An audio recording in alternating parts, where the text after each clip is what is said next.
शिवसेना म्हणाल तर शिवसेना आणि हिंदुत्व हे दोन घट्ट एकमेकांमध्ये गुंफलेले जोडलेले हे शब्द आहेत. शिवसेना कदापि हिंदुत्वापासून आणि हिंदुत्व कदापि शिवसेनेपासून दूर होऊ शकत नाही. माझ्या महाराष्ट्रातील बांधवांनो, भगिनींनो आणि मातांनो, नमस्कार. जय महाराष्ट्र. पहिल्यांदाच एक खुलासा करतो की आजच्या माझ्या या फेसबुक लाईव्ह नंतर काही जण टीका करतील किंवा टिप्पणी करतील की मुख्यमंत्र्यांचा चेहरा पडलेला होता, त्यांचा आवाज असा भारदस्त किंवा नाकातला येत होता. तर साहजिकच आहे, त्याला कारण आजच सकाळी माझी जी कोविड टेस्ट केली ती कोविड टेस्ट पॉझिटिव्ह आलेली आहे. त्याच्यामुळे हा काही इतर कशाचाही दुष्परिणाम नाही, तर तो कोविडचा जो काही एक दुष्परिणाम असतो तो आहे. मजबुरी तर अजिबात नाही आहे, कारण आजपर्यंत अशी अनेक आव्हानं बिनसत्तेची आपण पेललेत. हे काय मोठं आव्हान आहे? काय होईल जास्तीत जास्त? परत लढू.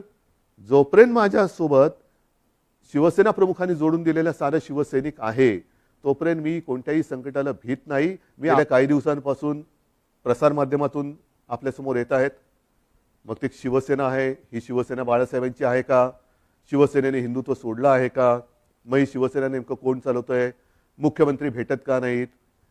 मुख्यमंत्री भेटत नव्हते, मुख्यमंत्री म्हणजे मी, हे गेल्या काही दिवसांपूर्वी सत्य होतं. ह्याचं कारण जी माझी शस्त्रक्रिया झाली होती तो अनुभव काय होता, त्या अनुभवाचं एक वर्णन नाही मी करत बसणार. पण त्याच्यानंतरचे 2-3 महिने हे फार विचित्र होते. मी कोणालाही भेटणं शक्य नव्हतं, म्हणजे भेटू शकत नव्हतो. म्हणून तो जो काळ होता तो मुख्यमंत्री कोणाला भेटत नाही हा मुद्दा बरोबर आहे. पण त्याच्यानंतर मी आता भेटायला सुरुवात केलेली आहे. जी काही कामं, बरं असंही नाही की मी भेटत नव्हतो म्हणजे कामं काही होत नव्हती. मी माझी पहिली कॅबिनेट मीटिंग ही हॉस्पिटलमध्ये बाजूच्या खोलीतनं अशीच ऑनलाईन केली होती आणि त्याच्यानंतर काम हे अव्यवहातपणे सुरू आहे. शिवसेना म्हणाल तर शिवसेना आणि हिंदुत्व हे दोन घट्ट एकमेकांमध्ये गुंफलेले जोडलेले हे शब्द आहेत. शिवसेना कदापि हिंदुत्वापासून आणि हिंदुत्व कदापि शिवसेनेपासून दूर होऊ शकत नाही. कारण शिवसेना प्रमुखांनी जो एक कानमंत्र दिलेला आहे की हिंदुत्व हा आमचा श्वास आहे. म्हणूनच गेल्या एक 8-15 दिवसापूर्वी आदित्य, एकनाथ शिंदे, त्यांच्याबरोबर आपले काही आमदार, खासदार, मंत्री हे अयोध्येला जाऊन आले. हिंदुत्वासाठी काय काय केले, कोणी काय काय केले हेही बोलण्याची आत्ता वेळ नाहीये. पण हिंदुत्वाबद्दल मी विधानसभेत, विधिमंडळात बोलणारा कदाचित पहिला मुख्यमंत्री असेल. मग नेमकं झालंय काय? ही शिवसेना कोणाची आहे? काही जण असं आरोप करतायत की किंवा असं भासवण्याचा प्रयत्न करतायत की आता काय बाळासाहेबांची शिवसेना राहिली नाही.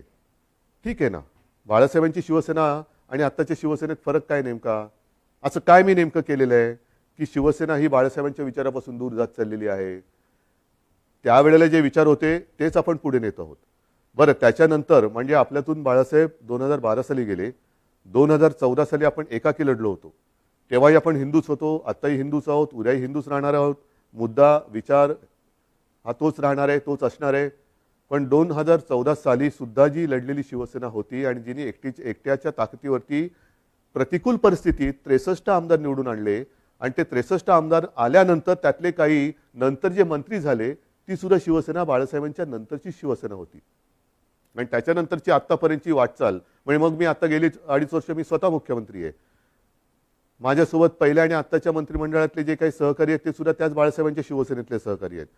म्हणजेच काय की पहिल्या प्रथम शिवसेना हिंदुत्व, शिवसेना कोणाची? शिवसेनेने हिंदुत्व सोडले का? शिवसेना बाळासाहेबांची राहिली नाही का? मग आम्हाला ती बाळासाहेबांची शिवसेना पाहिजे. मग मधल्या काळामध्ये जे काय सगळं मिळालं ते बाळासाहेबांनंतरच्या शिवसेनेने दिलं, हे मी म्हणेन कृपा करून लक्षात ठेवा. मग आता मुद्दा काय आहे की सध्या राज्यामध्ये काय चाललेलं आहे? आपल्याला सर्वांना कल्पना आहे की शिवसेनेचे काही आमदार गायब, अमुक गायब, तमुक गायब. गेले कुठे? पहिले सुरतला गेले, त्याच्यानंतर आता म्हणतात गुवाहाटीला गेले. आता त्यातल्या काही आमदारांचे आपल्याला फोन येत आहेत, आम्हाला इकडे आणलं गेले, आम्हाला परत यायचंय. आपल्यामध्ये इथे असलेल्या आमदारांना काही फोन येत आहेत. मला त्याच्यामध्ये जायचंच नाहीये. हे जे माझं मनोगत आहे ती मी अवघ्या 5 मिनिटात संपवणार आहे.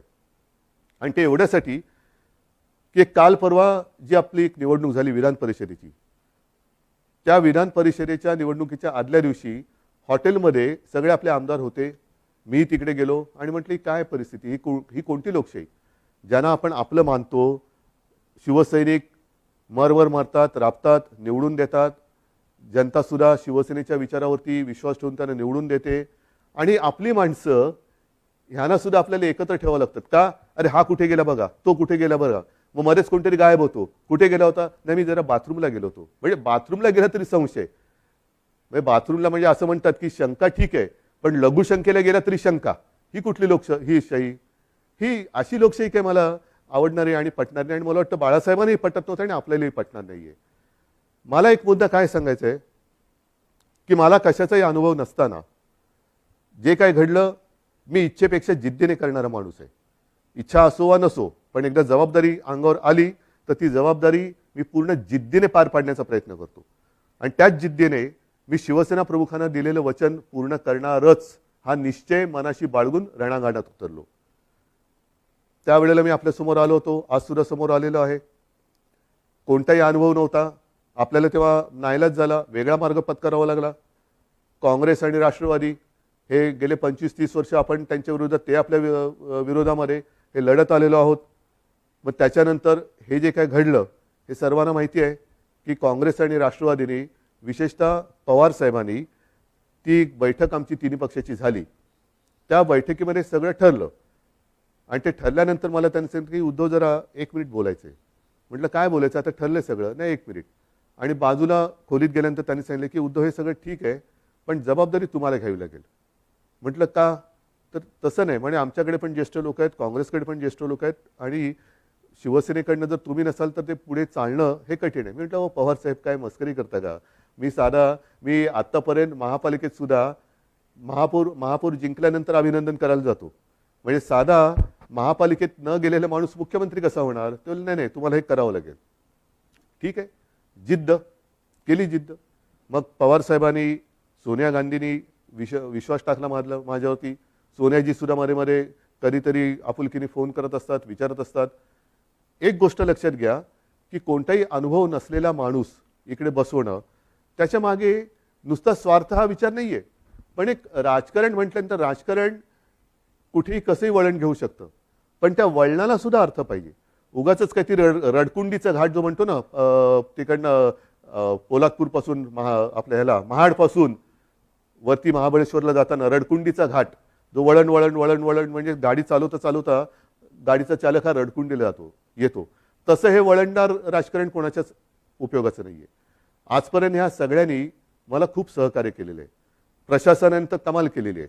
प्रशासनाने तर मला सांभाळत काय योग्य काय अयोग्य हे सुद्धा सांगण्याचा प्रयत्न केलेला आहे.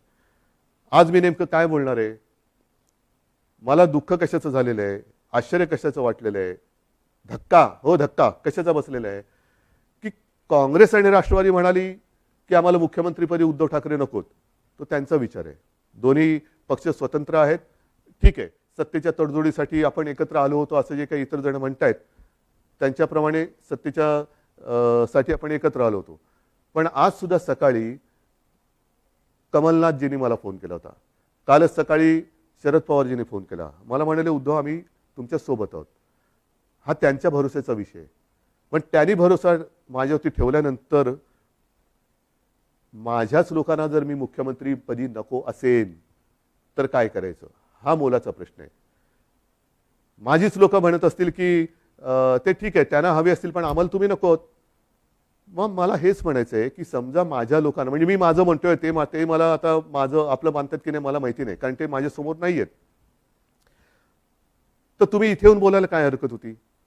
सुरतला जाऊन बोलण्यापेक्षा, आणखीन कुठेतरी जाऊन बोलण्यापेक्षा सरळ समोर यायचं आणि सांगायचं की उद्धवजी तुम्ही कारभार करायला नालायक आहात, हे कोविडच्या काळातले टॉप 5 वगैरे सोडून द्या, आम्हाला तुम्ही मुख्यमंत्रीपदी नको. ठीक आहे, चला मी उठतो. आणि आज सुद्धा मी तुम्हाला सांगतो, जर त्याच्यापैकी एकाही आमदाराने समोर येऊन मला सांगितलं किंवा जर त्यांनी स्टेटमेंट दिलं की उद्धव ठाकरे मुख्यमंत्री पदावरती नकोत, तर मी आत्ता मुख्यमंत्री पदाचा राजीनामा द्यायला तयार आहे. आणि ह्याच्यावरती विश्वास नसेल तर आज आपली फेसबुक लाईव्ह झाल्यानंतर आज संध्याकाळपासून मी माझा मुक्काम वर्षावरनं मातोश्रीला हलवत आहे. मला कोणताही मोह नाही. मी ओढून ताणून खुर्चीला चिकटून बसणारा नाही. मी शिवसेना प्रमुखांचा पुत्र आहे. कोणताही मोह मला खेचू शकत नाही.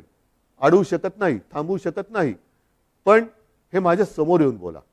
उगाच काहीतरी शिवसेनेशी आम्ही गद्दारी करणार नाही, पण ही शिवसेना आहे आमची शिवसेना, कशाला तुम्ही हे करताय? या सगळ्या करण्यावरनं नुकसान कोणाचं होतं आहे? एक जी गोष्ट आपण लहानपणापासून ऐकत आलेलो आहोत, कुऱ्हाडीचा दांडा गोतास काळ, तीच परिस्थिती ही आहे. ती काही जणांना ही म्हण माहिती आहे, पण त्या म्हणीमागची गोष्ट नाही माहिती आहे. ती गोष्ट अशी आहे की एकदा एका जंगलामध्ये एक लाकूड तोड्या झाड तोडत होता, म्हणजे त्याच्या कुऱ्हाडीचे घावच घालत होता. सगळे पक्षी त्याच्यावरती राहणारे हे कासावीस झाले की रे आपला आसरा असलेले हे झाड आता तुटणार, कोलमडून पडणार. पण त्याहीपेक्षा हे घाव घालत असताना या झाडाला वेदना किती होत असतील, म्हणून ते पक्षी त्या झाडाशी बोलायला लागले. आपल्याला निसर्गाची भाषा येत नाही, पण निसर्ग एकमेकाच्या भाषेत बोलत असेल. तर पक्षी त्याच्याशी बोलायला लागले झाडाला की दादा तुला खूप दुखत असेल ना रे, खूप वेदना होत असतील ना रे, की तुझ्यावरती हे कुऱ्हाडीचे घाव पडतायत. झाडाने काय उत्तर द्यावं की मला वेदना होत आहेत, दुःख होतंय, पण ते घाव पडतात म्हणून होत नाहीये. तर हा लाकूड तोड्या ज्या कुऱ्हाडीने हे घाव घालतोय, त्या कुऱ्हाडीचं लाकूड हे माझ्या फांदीचं लाकूड आहे, त्याच्या मला वेदना जास्त होत आहेत, त्याच्या वेदना जास्त होत आहेत. हेच आज चाललेलं आहे, हेच आज चाललेलं आहे.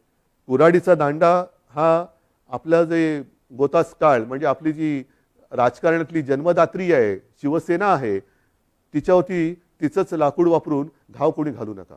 या समोर बसा, मी देतो राजीनामा. चला, मी तुमच्या हातामध्ये आज मी माझ्या राजीनाम्याचं पत्र तयार करून ठेवतो आहे. जे आमदार गायब आहेत किंवा त्याने गायब केलेलं आहे, त्यांनी यावं आणि माझ्या राजीनाम्याचं पत्र घेऊन राजभवनमध्ये जावं. मी का नाही जात? कारण मला कोविड झालंय. त्यातून राज्यपाल महोदय म्हणाले की उद्धवजी को खुद को आने दो, चलो मैं भी आने के लिए तैयार हूं. मी यायला तयार आहे. म्हणून मी पुन्हा एकदा सांगतोय की ही कुठेही आगतिकपणा नाही, हा कुठेही अगदी लाचारीचा प्रसंग नाही किंवा मजबुरी तर अजिबात नाहीये. कारण आजपर्यंत अशी अनेक आव्हानं बिनसत्तेची आपण पेललेत. हे काय मोठं आव्हान आहे? काय होईल जास्तीत जास्त? परत लढू. जोपर्यंत माझ्यासोबत शिवसेना प्रमुखांनी जोडून दिलेला सारा शिवसैनिक आहे, तोपर्यंत मी कोणत्याही संकटाला भीत नाही. मी आव्हानाला सामोरा जाणारा माणूस आहे. त्याच्यामुळे कोणतेही आव्हान हे घाबरून त्याला पाठ दाखवणारा नाहीये. हे जसं मी मुख्यमंत्री पदासाठी बोलतोय, तसंच मी आज माझ्या शिवसैनिकांना सुद्धा आवाहन करतोय. कारण का तर ही शिवसेना बाळासाहेबांची शिवसेना राहिली नाही असं काही जे आरोप करतायत, त्याला सुद्धा माझ्याकडे उत्तर आहे. ज्या शिवसैनिकांना असं वाटत असेल की मी शिवसेनेचं नेतृत्व करायला नालायक आहे, त्याला मला सांगा, मी हेही पद सोडायला तयार आहे. मी शिवसेना पक्षप्रमुख पद पण सोडायला तयार आहे. पण हे सांगणारा विरोधक नाही. नाहीतर असे फडतूस लोक खूप आहेत, त्यांच्या सांगण्यावरनं किंवा त्यांच्या त्या काय ते ट्रेंडिंग ट्रोलिंग ट्विटर ह्याच्यासाठी मी काय त्यांना मी बांधलेलं नाहीये. मी माझ्या शिवसैनिकाला बांधलेलं आहे. आणि शिवसैनिक सुद्धा या भानगडीत पडणारा नाहीये, कारण तो फेस टू फेस संकटाला सामोरं जाणारा शिवसैनिक आहे. म्हणून त्यांनी सांगावं, मी दोन्ही पदं सोडायला तयार आहे.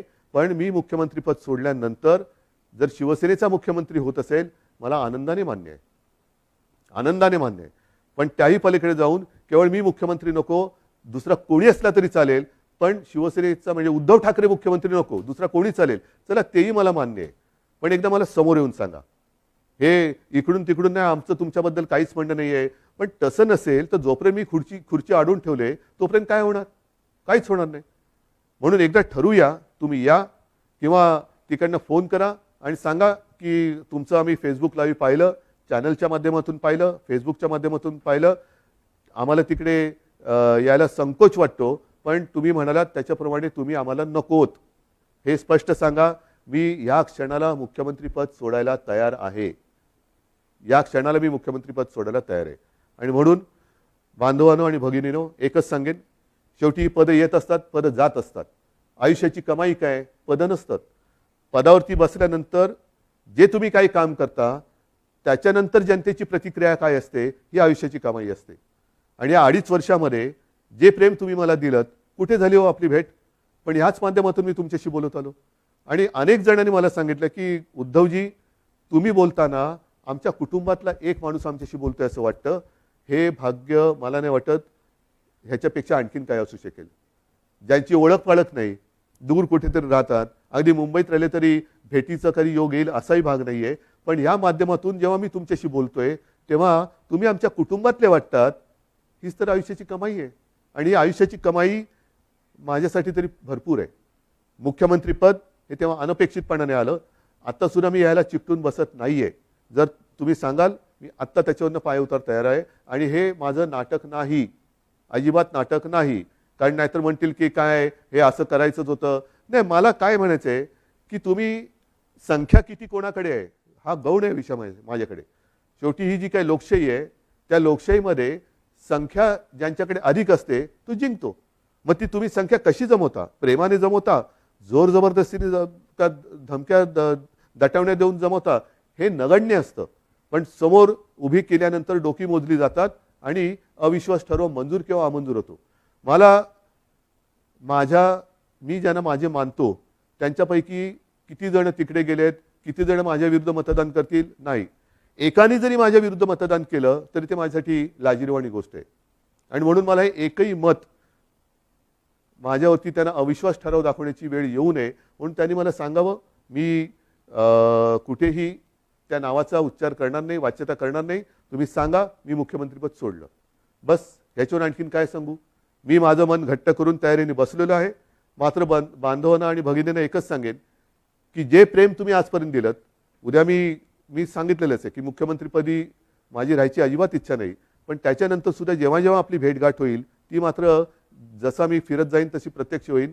तेव्हा मात्र तुम्ही हे दाखवत असलेलं प्रेम हे सदैव असंच कायम ठेवा, एवढीच विनंती करतो. धन्यवाद. जय हिंद, जय महाराष्ट्र.